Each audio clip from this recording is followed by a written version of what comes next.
that did hope to get where we once were, where we were Saturday, I should say. Okay, we just didn't get it done. It is what it is. I mean, we have sort of technically the best goalie in national hockey or in the NCAA. We also had a guy that actually signed his contract with the Arizona Coyotes this morning, Nathan Smith. Shout out to him. He is an absolute freak. I mean, this dude, he was definitely the Mavericks goon of the squad. He didn't give a shit how big you were, how good you were. He was going to let you know that he's better. Okay, it was fun to watch him go out there and play. But shout out to them. Too bad we just fell short, obviously. But we have more chances down the road. First time ever going there. So once again, shout out to them. Now, back to football. We're currently in the dead zone of the offseason where nothing's happening. Okay? A couple weeks ago, I mean, things were popping off left and right. I mean, we had wide receivers on the move. I mean, J.C. Jackson, Khalil Mack, Devontae Adams. Literally, there was a shitload of moves. K. Russell Wilson, Bobby Wagner, Von Miller. I mean, the list kind of goes on and on and on. More moves are going to come, obviously. It's just how it's going to go, especially with the draft coming up in 17 days on April 28th. That is a Thursday, folks. Yes, it's a Thursday. I wish it was like a Friday or Saturday, but I mean, what are you going to do? 17 days away from, more dreams coming true in the National Football League. But we're really in the dead zone. Nothing's popping off. Nothing's happening. There is a couple things that we're going to dive into today. One of them being in a very unfortunate situation. We'll kind of kick things off with that maybe. But, hey, are you ready to get your fix? So this weekend started off pretty solid. We had opening day for baseball happening. The Twins, start the season off 1-2. Lost our first two games, then we won last night. We kicked the shit out of the Mariners, okay, like 10-4 or something like that. Hit six dingers, but Saturday hits. You wake up Saturday morning, phones are going nuts, Twitter's going nuts, social media is going nuts. What is going on? Did somebody get traded? Did somebody get cut? Did somebody sign a massive deal? Then you take a look at your cellular device or whatever you use. And you learn of the unfortunate passing of former Washington Commanders quarterback and former Pittsburgh Steelers quarterback Dwayne Haskins. Now, Dwayne suddenly or unexpectedly passed away on Saturday after being struck by a vehicle. For those of you that don't know what the vehicle was, I'm not going to say just because I don't think it's right to say it, because it is horrific. It was unfortunate. About 6:30 in the morning, he was walking on a highway, thought he could cross the lane, didn't quite, make it there. But it was sad, right? Like, I didn't expect this to hit me as hard as it did. Obviously, like I really, never knew the guy, respected his game. I mean, he's phenomenal at what he does. I mean, anybody who makes the National Football League is phenomenal at the sport. Going to Ohio State when he was 11 years old, he said, I'm going to go here and I'm going to be the quarterback. This is what I'm going to do. At 11 years old, he makes that dream possible. He manifested that dream. Goes to Ohio State, has to come in for an injured quarterback at the time, and leads the Ohio State Buckeyes to a massive comeback win over the Michigan Wolverines. And then his career kind of flourished. He holds the all-time single-season record for passing yards and passing touchdowns at Ohio State. And there's also many more records that I can't think of off the top of my head. Almost won the Heisman. Then it was next step. Well, what's that next step? The National Football League. And for anybody that doesn't know, only 1% of college athletes or college football players make the National Football League. And he was part of that 1%. A lot of people questioned if he was ever going to be a great if he was ever going to flourish, if it was actually truly his time to go to the National Football League. Should he stay in college one more year? All this other outside noise. But all respect to him, because I think this is what a lot of people should do. He didn't give a shit what other people said. He followed his dream. He went for it. And he was drafted by the Washington football team at the time. Alex Smith was a starter. He went there. He was never given his opportunity, obviously, to start. But I think given that opportunity, he would have took it and ran with it. He would have done anything in his power to be a top-notch quarterback, a really good quarterback in the National Football League. But with his unfortunate passing, he won't get that opportunity. So, I think today, tomorrow, literally every day, if you have the chance to say, check in on your loved ones, basically. As often as you possibly can. Some days, obviously, doesn't work the best to do so, but I think every once in a while it's nice to check in with your loved ones, your friends, your family, whoever you genuinely care about. Okay, don't worry about the people that you just hate. You could do that, but I think he was 24 years old. Okay, I'm 24 years old. And just thinking of that process, or trying to process that through my brain, it'd be like, me going outside and all of a sudden, lights out. That's it. It's kind of, it leaves an eerie feeling almost for you. So, with that being said, live every day like it's your last. Take every opportunity that's handed to you. Obviously, you got to make sure it's the right opportunity. But live life how you want to live life. Not how your parents tell you to live life. Not how your friends tell you to live life. Not how anybody tells you how to live life. You decide that ultimately for yourself. And I think that's the best thing you can do, is just live every day like it's your last, okay? Like that song, live like you were dying, or something like that. But we got to move forward. There's been multiple moments of silence. I thought about doing one here, but I think we're just going to move on, lighten the mood a little bit, and talk about some other football stuff. But hey, first and foremost, thoughts and prayers out to Dwayne Haskins' family. They probably won't see this, but if they do somehow, I don't know what you're going through. It would suck, but just know that, thoughts and prayers basically to you guys, and hopefully you guys find a way to get through this tough time. With that being said, let's move over to not the National Football League, but the United States Football League. I think that's what it stands for, the USFL. This weekend they were testing out some of their new technology, and one piece of that technology just happens to be in line with the first down marker. For years, actually, since football has started, we've been using this little thing called the chains. It's where you have two big markers in the middle. At the bottom, there's a chain hooked up to each one of them. That is what we use to mark the first down, 10 yards.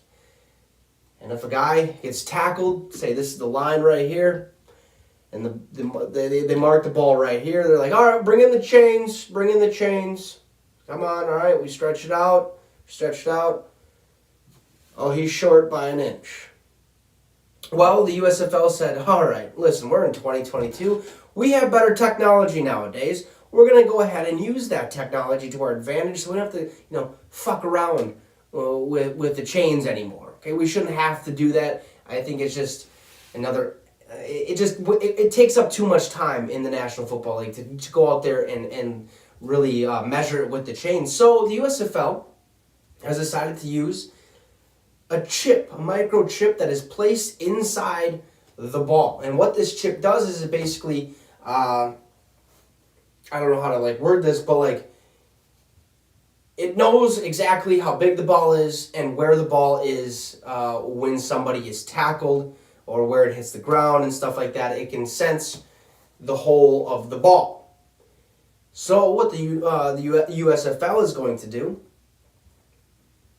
is basically they're going to be using this chip to measure their first down. They debuted it, I think it was Saturday afternoon. I think they had like a little exhibition match where they were just trying to test out all their new technology that they got to use, get ready for the inaugural season start on, I think it's, what's the 16th here? Like Friday? Is that Friday? No way. Saturday. On Saturday is the first game, the Birmingham Stallions versus the New Jersey Generals. So they're just trying to get everything ready to rock and roll, make sure everything's working properly. How do we do this? How do we do that? How do we go about our business? So the first down marker is basically, okay, say I'm running, deking out people, doing a bunch of spin moves. I would spin, but I'd tip everything over, so we're not going to do that. And then, whoa, bam, I get tackled, and I'm so close to first down. I'm like, that's a first. Give me the first down. Well, take the bitching out of the game, take the refs out of the game. You have a screen that pops up and says, alrighty, here we go. And you see this like big black blob. Basically, it's shaped as a football where the ball was down on the ground. Then you see the first down line. Super easy to tell. Bing, bang, boom. Not a first down. Okay? That is what that new technology is going to bring to the game. And I'm pumped for it because I think it'd be a good change, not only in the USFL, but in the XFL, in the National Football League, the NFL. I think it would be a very, wise of them to bring that into their organization and use it because we want things quicker. We don't want to have a 3.5-hour game last, or 3-hour game last 3.5, 4 hours long, or we can make a 3-hour game potentially last like 2 hours and 30 minutes, 2 hours and 45 minutes. Just take out the middleman of some stuff. We have the technology available. Why don't we use it? And the USFL says, okay, we'll use it then. We'll make the game of football just a little bit better, a little bit quicker, and we'll see how it works out. I also did see their jerseys. I think it was the Philadelphia Stars. I did kind of like them. They really stood out. They popped. It didn't look like, it didn't look like a college uniform. In my opinion, it was different, and I like that because you want something different from all the other leagues.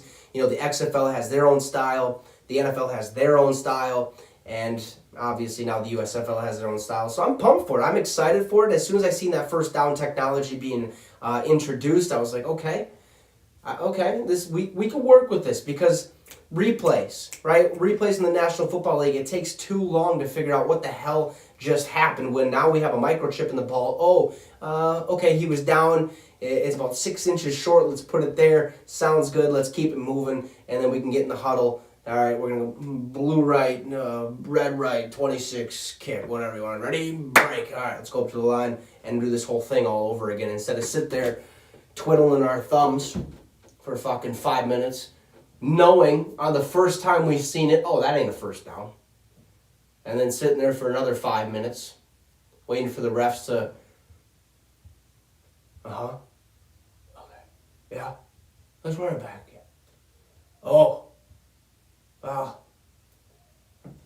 Okay. Okay. After review of the play, the runner was short of the down or of the line to gain. Second down. No shit, we've seen that 2 seconds ago or 2 minutes ago, and you just wasted our goddamn time. Let's get this thing moving, and that's what the USFL is basically doing for us. Now we just got to figure out, the pass interference penalties and all these other penalties that really are just fugazi and bullshit. Because what else is interesting is that there's a holding penalty on literally every single play. It just got to have the right eye for it. Most of the time there's a holding penalty. Probably every single play. It just does the refs want to just throw the flag or not, basically, is how that whole thing gets worked out. I'm not saying let's go to a whole robotic umpire, robotic ref out there because I think that would take away a lot from the game, the human aspect of the game. So we got to keep away from that. But this new technology, I'm all for it. And the USFL is debuting that, obviously, for us. They already did. In other news, defensive end Calais Campbell. We were really unsure what the future for him kind of held in store, but he's on his way back to Baltimore. The 35-year-old, I believe, is what he is. signed a 2-year, $12.5 million deal with the Baltimore Ravens. He can earn up to $16.5 million, and that's obviously with incentives. His incentives are basically this. Okay, hey, if he plays 60% of the play time, or if he has 60% play time, he gets $500,000. All right, perfect. If he plays 70% of the time, he gets another $500,000. If he gets 5 sacks, $500,000. And if he gets 8 sacks, go ahead and tack on another $500,000. Thank you very much. That's $2 million right there for 4 easy, simple little things that he has to do. I'm sure he'll play 60% of the time. Maybe, I'm sure he'll play 70% of the time. 5 sacks, I could see him getting 8 sacks. That's pushing it. But if he wants that extra money, he'll go out and do that, but he doesn't even need the money. I mean, the dude's going to be a broadcaster after this is all said and done, and he'll be just fine. He's set up for life. But he comes back to the Baltimore Ravens. He was on their team for the past 2 years. He adds 2 more on there, and I'm sure he's going to end his career with the Baltimore Ravens. So congratulations to Calais Campbell, huh? First when I seen him popping up, I was like, oh, he's going to retire. Perfect. And then I was like, signing a 2-year deal, because I think he's at that time, or at that point in time where like he's not going to get any better, but he's teetering on that. All right, I might start getting worse if I continue to do this, and maybe we'll see him decrease in production maybe after this year or maybe this year. Who knows the case? But he signs a 2-year deal to stay in Baltimore. With that being said, 4 teams have already begun their off-season workout programs. That would be the Dolphins, the Saints, the Bears, and the Giants. They started off last week, I believe it was Monday, if I'm not mistaken. They started their off-season workout programs. Now, if you don't remember, teams who can start their off-season workout programs earlier, aka April 4th, April 11th, and I think April 18th, is, if I'm not mistaken, those are the teams with new head coaches. So obviously this makes a whole bunch of sense because new head coach, you got to get to know the guys a little bit better. You got to, install that playbook. You got to basically show them, hey, this is what we're going to do when we work out. Okay, we're going to run sprints for about 20 minutes, maybe, and then we're going to run a couple laps, and then somebody's going to start puking. Then we're going to go to the weight room. We're going to start fucking pumping some iron, okay? We're going to go bench a little bit, maybe do some squats, some curls. Look all nice and pretty so that when you go outside, the girls look at you and, they blush a little bit. So then we'll do that. And then we'll go back out on the field, run a couple more sprints and maybe some push-ups, some sit-ups, and that's what they're doing. New head coaches need to install a workout program for the team, get to know the guys, how you doing, keep it moving, and then we can get things trucking along. Well, today, 6 other teams in the National Football League have decided to start their programs, or not have decided, it was their day to start. Those 6 teams are the Tampa Bay Buccaneers. They have a new head coach, Todd Bowles, because Bruce Arians decided to retire and move into a senior something role for the Buccaneers, senior advisor role or whatever for the Tampa Bay Buccaneers. Gives the team to Todd Bowles because remember he said, hey, if I was going to hand the team over, it had to be a team that was ready to rock and roll, and this team's ready to rock and roll. So Todd, here you go. Have fun with it. So the Buccaneers start today. The Denver Broncos also start their offseason workout program. They got not only a new head coach in, I think it was Nathaniel Hackett, or Yeah, that sounds right.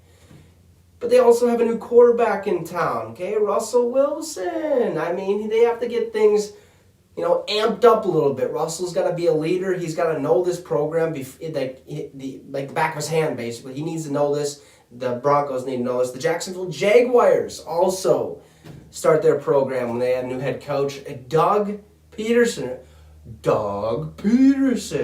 Like John said on the show, called it. I mean, who would have ever thought that? Oh, John did. So That was pretty cool of him to do that. The Las Vegas Raiders are also starting their off-season workout program. Josh McDaniels is their new head coach, comes from New England after being their offensive coordinator for I don't know however many years. Was a G in that whole process. He ended up going to Denver at one point. Didn't quite work out. He had a couple seasons there. Goes back to New England. Then he was about to sign with the Indianapolis Colts. He fucking turned that plane right back around and said, yeah, I ain't going to do it. I'm going to go back and be the OC for the New England Patriots just a couple more years. I mean, why not? And then he does that whole thing, and now he gets an amazing coaching opportunity with the Las Vegas Raiders, who added Chandler Jones. They added Devontae Adams. They've added a lot of pieces over there, and they're ready to rock and roll. I think the Raiders are going to be a sleeper team, but we always say that about the Raiders. They're good enough, but when week to week happens, you never really know if they are truly good enough. The Houston Texans also started their off-season workout program because they got a new head coach, Lovie Smith. He was hired from inside the program. They're running with Davis Mills, so they have to get him ready to rock and roll. We got to see if he can be a leader. We can see if this team is going to be poised to make a run. I'd say probably not, but they have an opportunity. And last but not least, our Minnesota Vikings just began their Super Bowl run. So I'm pumped for it. That's what we need to do, okay? We're always dreaming of a championship here in Minnesota.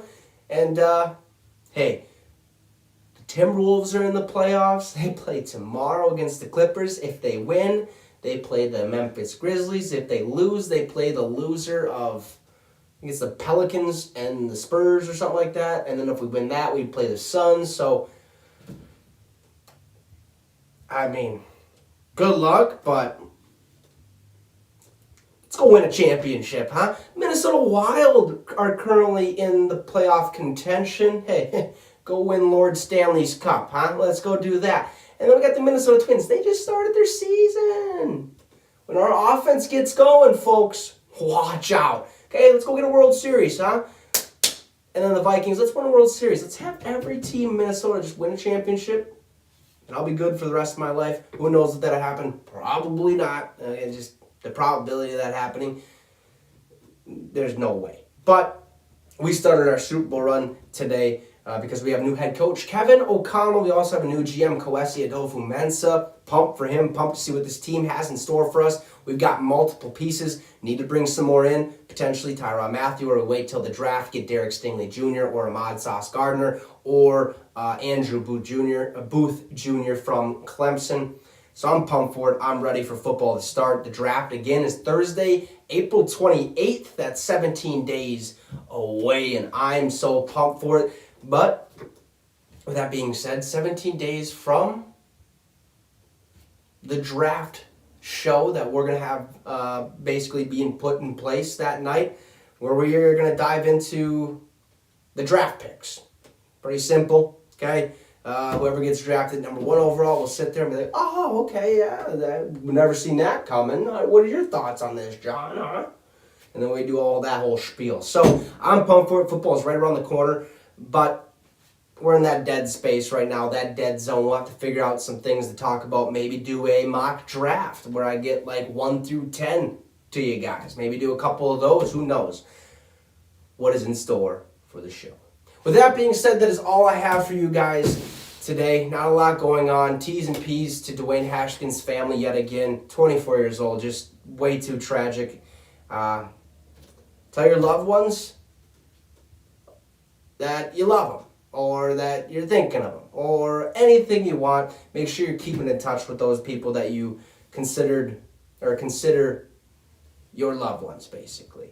But we're going to go ahead and we're going to watch the Twins tonight, 6:40. If you guys want to watch the Twins or watch whatever fucking team you want, go for it. Baseball's back. I'm pumped for it. Probably get some of the show in as well.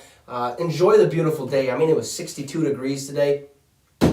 Awesome. Okay, I'm all for this warm weather. Now, don't hit us with a 30 degrees again. But we will be back here tomorrow at 6 p.m. Central Time. Like always, thank you for watching, whether that's on Facebook or YouTube. If you're on Facebook, hit the like or hit the share. If you're on YouTube, hit the subscribe. It'd be much, Much appreciated. Thank you so much for tuning in, and you have a great rest of your day. And you just got your fix with the Wicks. Deuces, folks.